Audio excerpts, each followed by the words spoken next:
Champions ലീഗിൽ Vinicius ജൂനിയറിന്റെ പ്രകടനം വേറെ ലെവലാണ്. അത് ഞാൻ ഇനി എല്ലാ വീഡിയോയിലും പറയണം എന്നില്ല.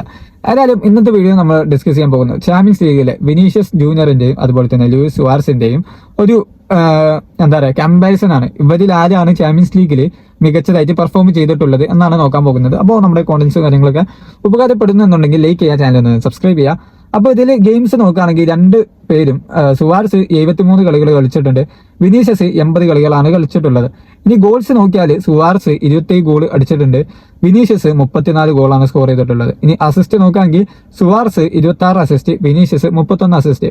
ഇനി നമ്മുടെ ഗോൾ കോൺട്രിബ്യൂഷൻ നോക്കുകയാണെങ്കിൽ സുവാരസ് 73 കളികളിൽ നിന്ന് 53 ഗോൾ കോൺട്രിബ്യൂഷൻ, വിനീഷ്യസ് 80 കളികളിൽ നിന്ന് 65 ഗോൾ കോൺട്രിബ്യൂഷൻ. ഇനി ടൈറ്റിൽ നോക്കുകയാണെങ്കിൽ സുവാരസ് ഒരു ടൈറ്റിലാണ് വിൻ ചെയ്തിട്ടുള്ളത്, വിനീഷ്യസ് 2 ടൈറ്റിലുകൾ വിൻ ചെയ്തിട്ടുണ്ട്. അപ്പോൾ ടോട്ടൽ നമ്മൾ നോക്കുകയാണെങ്കിൽ ഒരു 7 കളികൾ വിനീഷ്യസ് കളിച്ചു എന്നുള്ളത് സത്യമാണ്. പക്ഷെ നോക്കുകയാണെങ്കിൽ കൂടുതൽ ഗോളുകളും കൂടുതൽ അസിസ്റ്റുകളും കൂടുതൽ ഗോൾ കോൺട്രിബ്യൂഷനുകളും കൂടുതൽ ടൈറ്റിലുകളും വിൻ ചെയ്തിട്ടുള്ളത് വിനീഷ്യസ് തന്നെയാണ്.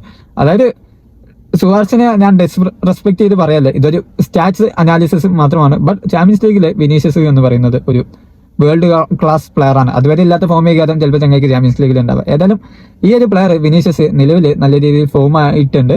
ഇനി റിയൽ മാഡ്രിഡിന്റെ വരുന്ന ചാമ്പ്യൻസ് ലീഗ് മത്സരത്തിലും ഈ ഫോം ഉണ്ടാവുമോ എന്നുള്ളതും നമ്മൾ നോക്കി കാണേണ്ടതാണ്. ഏതായാലും നിങ്ങളുടെ ഇതിനെ പറ്റിയുള്ള ഒപ്പീനിയൻ താഴെ കമന്റിൽ അറിയിക്കുക. അതുപോലെ തന്നെ നമ്മുടെ കോണ്ടന്റ്സും കാര്യങ്ങളൊക്കെ ഉപകാരപ്പെടുന്നുണ്ടെങ്കിൽ ലൈക്ക് ചെയ്യുക, ചാനൽ ഒന്ന് സബ്സ്ക്രൈബ് ചെയ്യുക.